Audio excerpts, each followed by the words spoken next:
There All you right. are. You're right then. Who? Ready when you are. Yes, sir.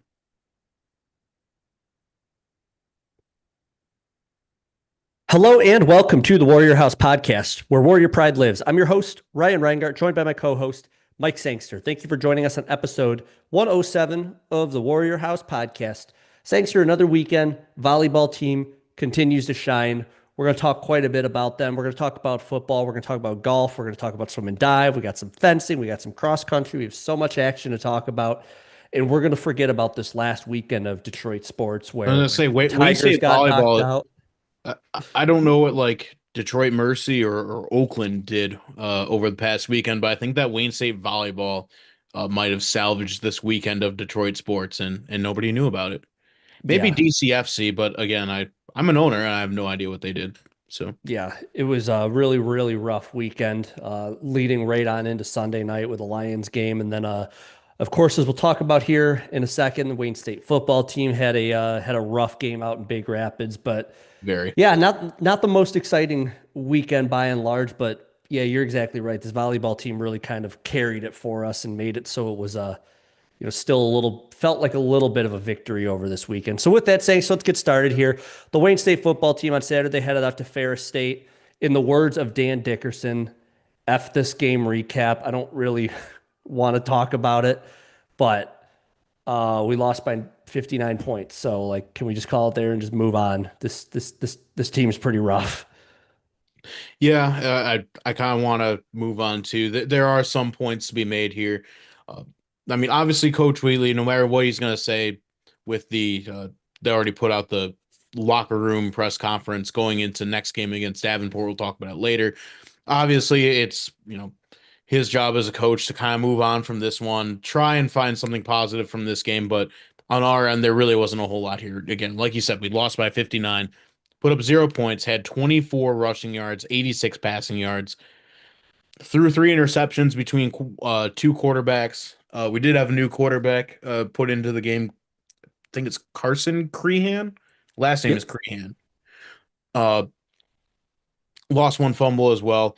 Five sacks. Wayne State managed to get one on the quarterback, but really Wayne State defensively wasn't able to do much either point wise and uh, just putting up individual stats either. So really for the in season context here, Roosevelt, who Wayne State will be facing later in November, did also get shut out by Ferris. This is Ferris's third shutout in a row right now. They're rolling.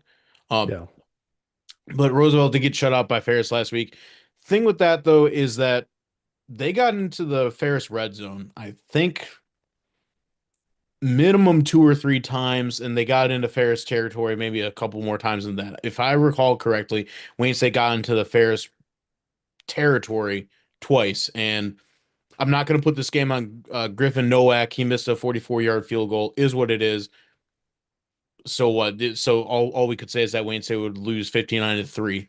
It's still not great. Uh, Roosevelt did get into the Ferris red zone. The problem is that they couldn't finish their drives. They went for I think all their chips into the red zone. They went for it on fourth down, and it either ended up in a turnover on downs or an interception.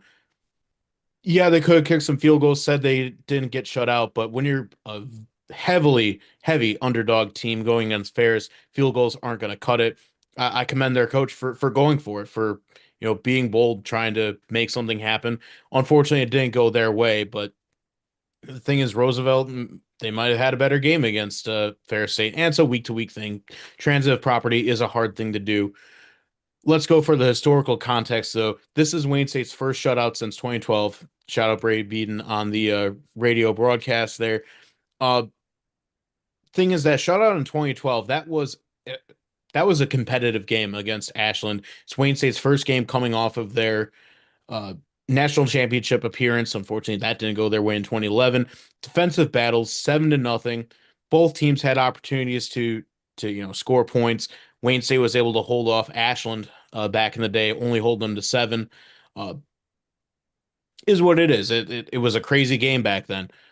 The last non-competitive shutout that Wayne State had was in 2004. That was Paul Winter's first year, again coming off of a Wayne State program that, as we discussed last week, was in shambles. There were some good things coming in before Paul Winters came in, but it was a major shakeup. Things weren't going to happen that first year. And as I said before, I always tend to discount the first year of a head coach at any program. Uh, the next closest loss you could even think of this was the 2023 Grand Valley game is the one that comes to mind. It was a highly personal game, I think, for Yep.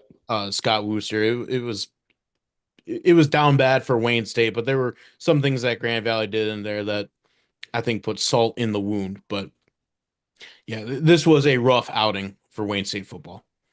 Yeah, at the end of the day, it's another loss. And I'll reiterate it because we're going to talk a little bit more about this topic that I continue to bring up here in the second half. But this is not a game that I hold against Wayne State. Like at the end of the day, it's a loss. It's a tall order to go up against the reigning national championships on their home field, which is watching Ferris State's like pregame and their entrance and everything. Just like it was, you'd think a team, whatever. I'm not going to jab them too much. They're whatever. Their football team is very good, but it's a tall order. So they come back with a loss. If it's 100-0, if it's 59-7, I, I guess at this point where we're looking at this Wayne State football team, this game didn't really move the needle for me too much one way or the other. At So least again, for me. yeah, and that's fine. I my opinion is a little different. That it doesn't necessarily move the needle, but it was disappointing that it would last year. Granted, it was a weird game, but last year at least there was some competitive fire to Right. it. There was a point where, granted, it was a lot of Ferris mistakes, but it was also Wayne State capitalizing on those mistakes last year. That didn't happen this year, and on top of that, Wayne State just had too many self-inflicted uh, issues to go ahead and win this game. So, with that, I think we can safely move on to much better news with the Wayne State volleyball team. They Yeah, were this Wayne State. Yeah, go ahead, take it away. oh no, well, this Wayne State volleyball team, they were out back home at Mathi for the first time in forever, it feels like. Last Yep. Friday, October 10th, they were playing Parkside, another sneaky good team in the GLIAC, one that I think is vying for the same thing that Wayne State wants to do, get past these, your normal Ferrises and Grand Valleys and show that they're one of the best teams in the GLIAC. And Wayne Yeah. State, I think, one, they dominated them over the course of a game, dominate a very good team, and having that home court advantage works out in their favor as well. Wayne State wins this one 3-2.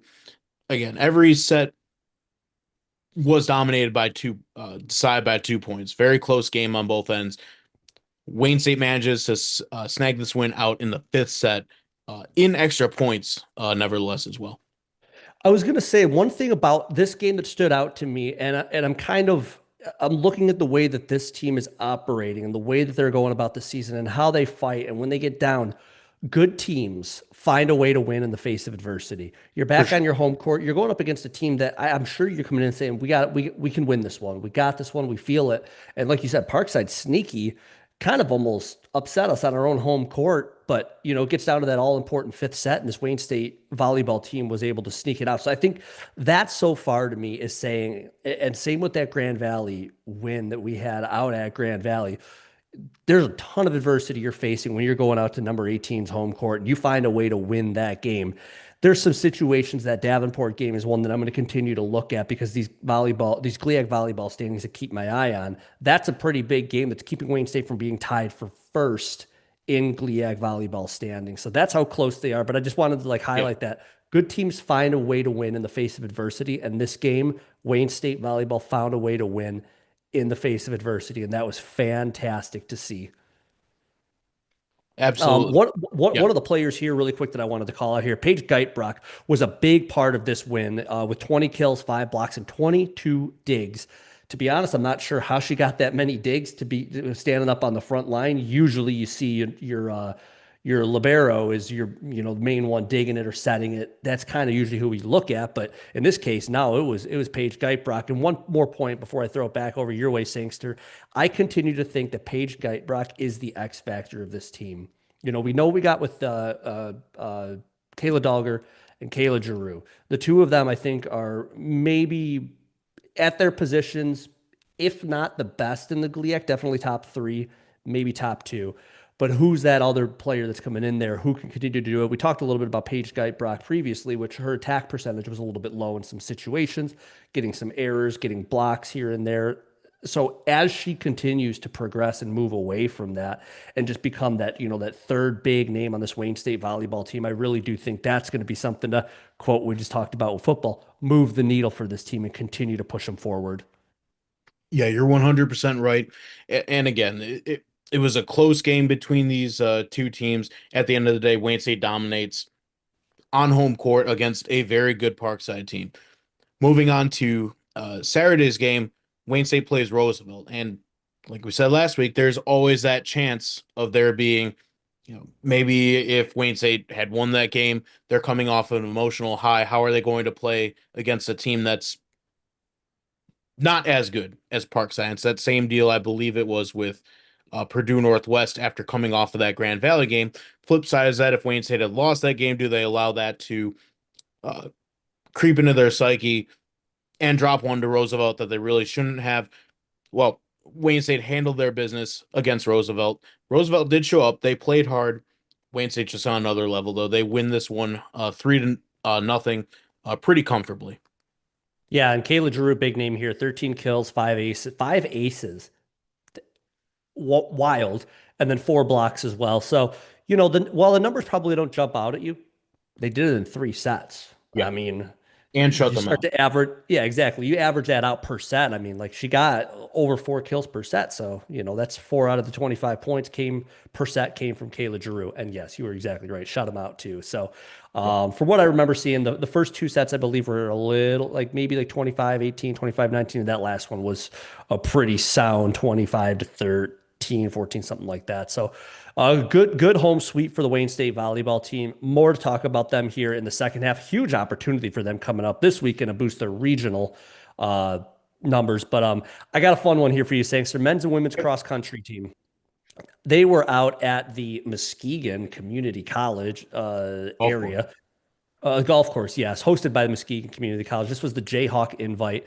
The women's cross country team did end up winning this. They got first out of I want to say 11 teams, and I missed this. So a couple of weeks ago, we made a comment that if the if everyone on the Wayne State women's cross country team had run 5 seconds faster, that would have improved the team standings. And Ella Showerman, who I believe is a redshirt sophomore or redshirt freshman, I can't remember exactly, but she saw that video that we put out and she put a comment out there that says, "Thanks guys, I'll run 5 seconds faster now." She actually in this event, which was a 5K, shaved off 12 seconds per kilometer. So she's roughly not 5 seconds. Like that's a minute over a 5K, a little over, if she's looking at going that extra 6K, her time was a whole heck of a lot better. So we will not take credit for that. We did nothing to Absolutely improve not. her time. It was all her.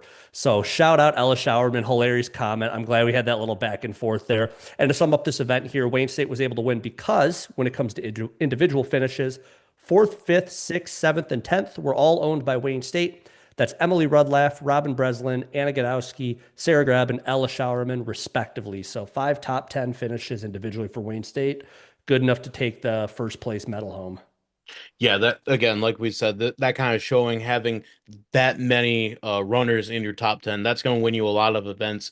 Ella Showerman, by way of reference, is a sophomore right now by way of Michigan State. That's Go right. Green there. So I believe she was a club cross country team over at Michigan State and yes, yep, she transferred was on in. the Yeah, club team. she's so good showing from her. Hope to have more fun back and forth like that. It's always a lot of fun for us. And then over on the men's side, out of 16 teams, the men's team finishes third place.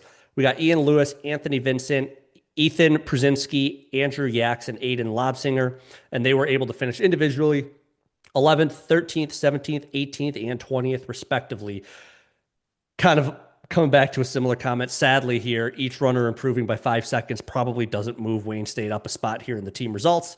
But this team has shown that they're competitive. I believe the top two finishers here was Lansing Community College and Grand Valley, if I'm not mistaken. So for whatever reason, they just owned the individual finishes.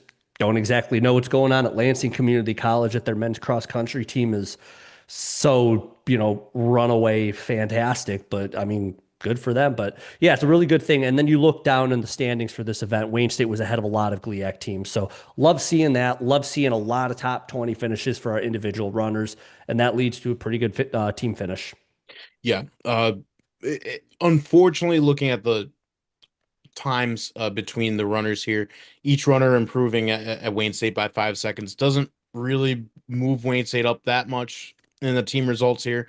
But like you said, they're showing that they're competitive. They've topped a bunch of other GLIAC schools here and looking to run well going into GLIAC championships later this fall.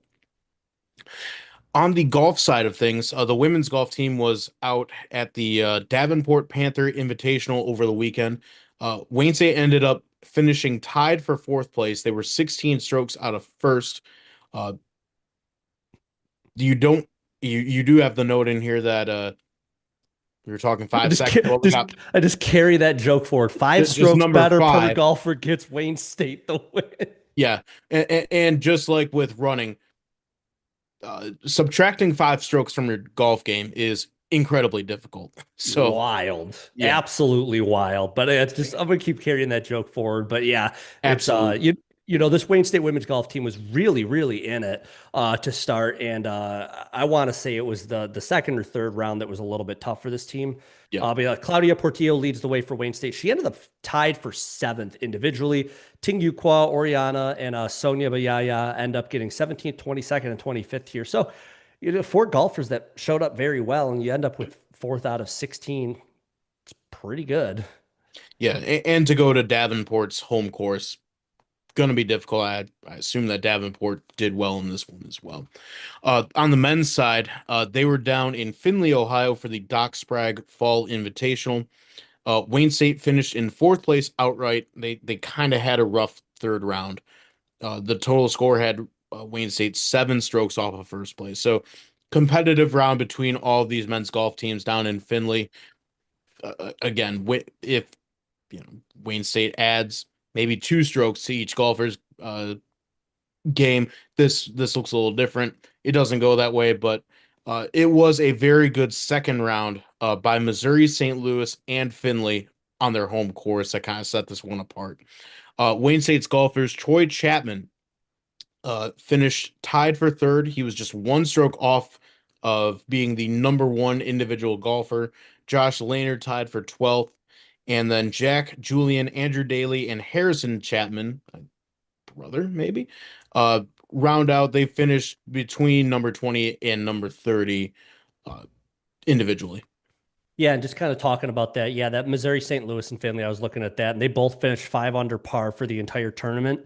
And third place, I want to say it was like one or two, maybe one under par. So, I mean, Wayne State was really that close to it. It just happened to be a really good second round by both of those schools. And that was enough to kind of carry them not really out of reach, but a little bit out of reach to where you got to really have a knockout third round. And yeah, the third round here for Wayne State was not probably what they wanted, but regardless, good finish for the team. Seeing some names that we continue to mention that are showing up for this team. So great to see that. Really quick over here on the Wayne State men's and women's swimming and dive. Uh, both teams won the tournament by a lot. So looking over at the men's team, first of all, the men got the 400 medley relay win, the 200 free relay, 200 medley relay, the 400 free relay, and then 500 free, 200 individual medley, 400 individual medley, 200 free, 100 back, 1,000 free, 200 back, 200 fly, and a couple of names in here: Gabriel Arias, Olin Charnstrom. A couple of names in here when we talk about some of the medleys. Lorenzo Tassinari is in there as well. So a lot of names that we saw from last season, but a couple of other new names in there. And I know we haven't done like a really big deep dive onto what the team really looks like yet, but right off the bat, head on out to Davenport and get a win there. We know there were some GLIAC teams there, so fantastic to see that from the men's side. Yeah, and on the women's side, it was the same story. They win this event by a lot. Wayne State was winners in 10 of the 17 events. Uh, Two relays that they won were the 200-meter free, the 400-meter free, and then individual events, the 500 free, 200 and 400 individual medleys, and then freestyle we had 200, 1,000, backstroke 200, another freestyle, 100 meter, and a 200-meter fly. So big stuff from this what do you call it? Women's swim and dive team as well. I'm looking to see what teams were here on the women's side, and I don't have it Well, pulled up I was to say, immediately, while but you're looking that up, I know I made the comment about like, once January rolls around, that's really where swimming and dive team kind of takes center stage alongside basketball, at least for me. So, hopefully once we get around there, we start to kind of get an idea of throughout these fall and I guess early winter events, we start to see who some of these names are that are new to the team, some of the returning names. So we will definitely get around to calling out some of those and we can get people up to speed on the swimming and dive yeah. teams. The teams that were there was Davenport, obviously, Aquinas College, St. Ambrose University, and Lake Superior State. So two GLIAC schools there. Big stuff for Wayne State dominating this event, though. Absolutely. And then last but not least, I knew Jeff was going to get in the email and kind of get us a little bit of information on the men's and women's fencing. So basically, the entire collegiate fencing combines into one championship. There's not really different championships per division. Uh, I'm seeing very, very contradicting things online about how that all works out, but they all do compete in what am I trying? Championship. There you go. So back on October 12th, the both teams head on down to the OSU duels. Talking about on Saturday for the individual open, Ludovica Mancini was actually the only one from the women's fencing team. Now that I said the wrong team, to compete in this one, and in foil, she went 10-0 and got first place out of 33 foilists. I would say that that's pretty good. That's a pretty great day. Yeah, so good for her. Looking over on the men's fencing side at more of the team events, the men's fencing team goes 3-1 with victories over Purdue, the Ohio State club team, and Cleveland State, and with their only loss coming to the Ohio State competitive team, I guess is who that would be. So really Varsity. cool to see Yeah. yeah, exactly. Cool to see a victory over Purdue there. I think they seem like they're a newer name to fencing, at least that we've been competing against. Yeah, So they that's what might not happened be in over our on the, yeah. conference. That might be why. Yeah, that's a fair point. And then looking over on the women's side, the women also in team went 3-1 with victories over Michigan, Purdue, and Cleveland State. Also, the only team loss for the Wayne State women's fencing team coming to the Ohio State varsity team. Very, very good showing there, if I do say so myself, on behalf of our fencing team, Sangster. Yeah, and there was one fencer that wasn't at the on the men's side there at the OSU duels, and that's because he was out in Europe. Mahmoud El Sayed was at the Satellite World Cup in Split, Croatia. Excuse me. And he finished 25th overall, I believe, out of 128 different fencers there. So outstanding stuff from him. Yeah, good stuff to see him. And of course, he'll be back with the team when when the season rolls around, when international competition, all that has moved aside, and his focus will be back on Wayne State fencing. But until then, fantastic stuff to see that from Mahmoud El Sayed. That's what we had over the last week, Sangster. So yeah, while football was definitely a bit of a bummer, there was a lot of really cool things going on around the Wayne State athletics, uh, not campus, but within the department. So good stuff from them. With that, we're going to take a quick break. Just a few sports to talk about coming up here in the second half. So we will be right back. My mic isn't picking up Jake, is it? I don't think so. Okay. I also just have my laptop speakers, so You did what? I only have my laptop speakers, so Oh, fair enough. Yeah, I have the gain down pretty low. So we'll get through the second half here and then I'll make sure he's doing all right.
I'll be Anything else?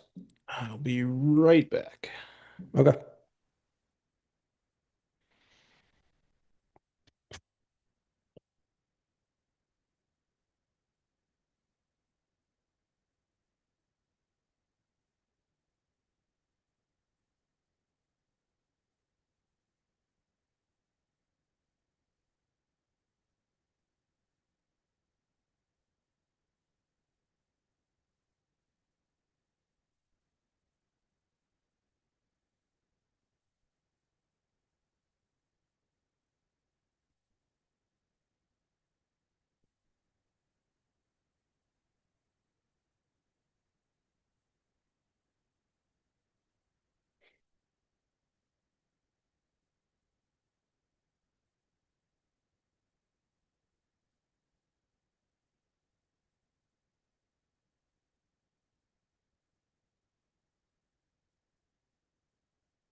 Okie dokie.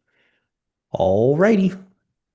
Let's get this second half.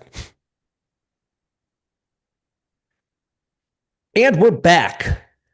Starting out, our Wayne State football team currently at 0-6 and 0-2 in the conference. Sangster was shaking his head and it kind of threw me off for a second. Like, oh, we got to talk about this. The Wayne State football team is back home on Saturday, October 18th to take on Davenport. All right, Sangster. We're back to our previously scheduled programming. I talked a couple of weeks ago about, well, I've been talking all season about what my expectations are from the season in order for me to know what does the future of Wayne State football look like. There were three games I was looking at. There's Michigan Tech. That already happened. We lost that one. There's Davenport, which is this coming weekend, and next weekend, I guess the following weekend, we'll be taking on Saginaw Valley. Those are the three games that I'm continuing to look at, and I'm looking at these standings, seeing that those teams are looking like they're right in the same tier of GLIAC standings. This to me is game number two of those three. And I don't think much needs to be said about this Wayne State team that hasn't been said already, but here's some facts. We're the And lowest facts scoring don't care off. about your feelings, right? Right. We're the lowest scoring offense for the entire season in the GLIAC, and we're second lowest during GLIAC play. We've also given up a lot of points. We don't really know who our starting quarterback is, and our offense moves the ball less than any other team in GLIAC. We don't get to the opposing quarterback, and our quarterback gets pressured the most of a GLIAC team. What do we do well? We force fumbles more than any other GLIAC team. So for whatever reason, when our defense is out on the field running down whoever's got the ball, we're forcing fumbles. So, there's something good there, but add all of that up and we still have a zero in the W column. It's not a recipe. Those facts are not a recipe for winning. No, gosh, unfortunately not at all. And I should have had the standings, not standings, statistics pulled up. I thought I saw that Wayne State also punts the ball the most in the conference. So another thing where just your drives are not going well. I think you mentioned that we have maybe not yeah, we do have the lowest rushing yards total in the GLIAC. We had the lowest passing yards total. I don't think either are close to the next team up. Again, some of that's just competition, how certain games go.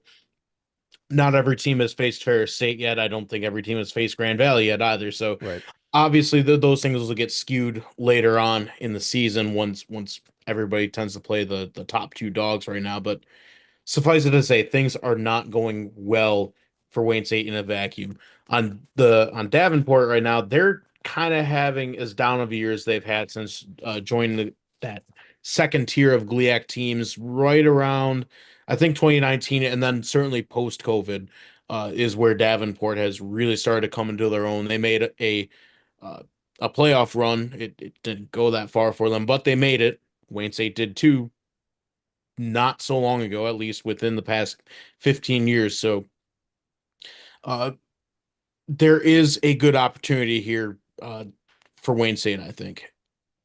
We Yeah. do have on the notes here. Yeah. Oh, Yeah, I was well before that because like you're yeah. exactly right. I mean, Davenport has kind of solidified themselves as being somewhere in the middle of the GLIAC, which is if you're a Davenport fan, that's great because you came into probably the hardest conference in D2 Yeah. football, and you're going up against good competition that's right down the street from you. But yeah, you're exactly right. There's a really good opportunity here. Yes, we're tied for sixth in the GLIAC. We're in the bottom tier of the standings. Yes, we haven't shown much of a competitive side as of late. Yes, Davenport has actually won games. Oh, by the way, Northern Michigan and Roosevelt play this weekend. Those are the two teams that we're tied with in the GLIAC standings. One of them has to win. Two drunk people show up with a chair. One of them is going to end up getting hit. So, yes, a win here ties you for fifth in the GLIAC, and also a loss here drops you down to seventh. So there's movement that's going to happen here, one way or the other. Win, lose, whatever. There's going to be movement that comes out of this, and I think this is probably, well, I don't think it's probably, it absolutely is, from what we've seen with Davenport, your best opportunity so far in GLIAC season to get a win. I know that's a tall order because we haven't gotten many of those in the last 2.5 seasons now, but it's just to say, like, there's a huge opportunity here for that movement to start to happen. Yeah, and speaking of Davenport, it's incredible that they've managed to solidify themselves into that second tier. Again, having a down year right now, but coming up from a team NAIA, and you think of it, most people on our side of town, maybe not in West Michigan, but most people around here, they think of Davenport. It's that one building college in Warren that you kind of when I heard that they joined the GLIAC, I didn't even know they had a real like campus. I always assumed they were like Baker College or something. But they're showing us now that they've been dominating the past couple of years, most of the rest of the GLIAC. So good stuff happening for them. They're trying to keep that positive momentum going again, kind of in a rebuilding year. So it's kind of up to Wayne State to say, hey, we've been around a long time. We've been around over 100 years. We're still a pretty good program. We're going to have a good football team. You're coming to our house. We're going to show it to you right now. Uh, Kind of going back to that history right here, the big thing is that uh, Wayne State's remaining members, if they can show up, are going to be here from the 1975 GLIAC Championship. Side note, 50 years ago. Uh, if you have a chance, go and you have a chance, go talk to these guys because time sucks and you don't want this story to go unheard. We definitely want to try and meet up with them over the course of this game, kind of learn about what Wayne State was like uh, back in the 70s. Because keep in mind, this was 1975 was the first year that Wayne State joined the GLIAC. It's Wayne State's first conference that they were in between periods of being an independent, uh, joining the MAC, and then quickly abandoning it, starting up the PAC, which still exists as a D3 conference now, and essentially that's what it was back then, even before D3 existed. Going independent again, and then joining a conference with the likes of Grand Valley, Ferris. I think there were a couple other teams. I think Northwood was a founding member. I'm blanking on the exact I founding believe members you're of the right. GLIAC right now, but teams like that. And Wayne State was able to go ahead win that conference the first year. They were close the next couple years. Afterwards, uh, Wayne State's coach Dick Laurie leaves for Hillsdale. That's kind of I think how the Wayne State Hillsdale rivalry started up. And then Wayne State had their own issues going in the 80s and 90s. Paul Winters resurrects the program in the 2000s. So there's a lot of Wayne State history here, but that team from 50 years ago can still say that they are the only team uh, to win a GLIAC conference title. Yeah, that's absolutely wild, but a very, very cool thing. So hoping for good stuff this weekend. Want to see this team get a win. I would Yeah. I would love it. I think everybody would have the Bronx cheer. But also very cool to see that they're celebrating that. Moving along, and of course, we will be out there. So if you see us as per usual, please come say hi to us. The men's and women's cross country team, they're heading all the way up to University Center to the SVSU Red October meet. This is, of course, hosted by Saginaw Valley. And it's we continue to talk about the fact that these are just fantastic opportunities, and I believe this might be the last cross country event before GLIAC Championship. Singster might be able to fact check me on that really quick, but regardless, definitely going to be some familiar faces there. Of course, because of the comments that I continue to make, we will be keeping an eye on some of the time, seeing how some of these trends are going. Hoping those times continue the trend in the good direction. We get some season best finishes here, and hopefully, if not a top finish, top two, top three finish for this Wayne State for both of these Wayne State cross country teams. Fact check true. This is the last regular season meet before GLIAC championships. Look at that. It's like it's getting cold outside or something, and eventually we're not going to be outside running around all the time. So that's what we got on the cross country side, Sangster. And then really quick here, we actually had a change of pace here, at least according to the Wayne State composite schedule. The Wayne State men's golf team will actually be heading to, I think, Marshall, Michigan. Forget this, the Marshall Masters, hosted by Albion. That's kind of a cool name there. One day event here for the Wayne State men's golf team. I didn't actually see who's going to be a part of this. Again, we had a different tournament on our notes here up until today when I checked. So sometime over the last couple of weeks, the schedule had changed. But yes, the Marshall Masters. It's a very cool nod to The Masters. some guy from Detroit. Well, Right. also that. So cool stuff there. Let's drive down 94. Yeah, yeah. If you're looking to make a drive out there, Wayne State men's tennis team is also going to be in action. Stakes are just a couple of the uh, representatives for the men's tennis team here. Louis Klaus and Harry Forsyth will be heading out to Rome, Georgia for the ITA Cup as a doubles pair. And their tournament's going to kick off on Thursday, October 16th against a pair from Azusa Pacific. We hear about them quite a bit when it comes to tennis time. So good opportunity for the two of them as they head out. Yeah, Louis Klaus is a familiar name to anybody that listens to the podcast. Harry Forsyth, new addition to the team, comes here as a redshirt freshman by way of Mississippi College and by way of Australia. So, new name paired up with Louis Klaus. So, hoping for the best for these two out at the ITA Cup.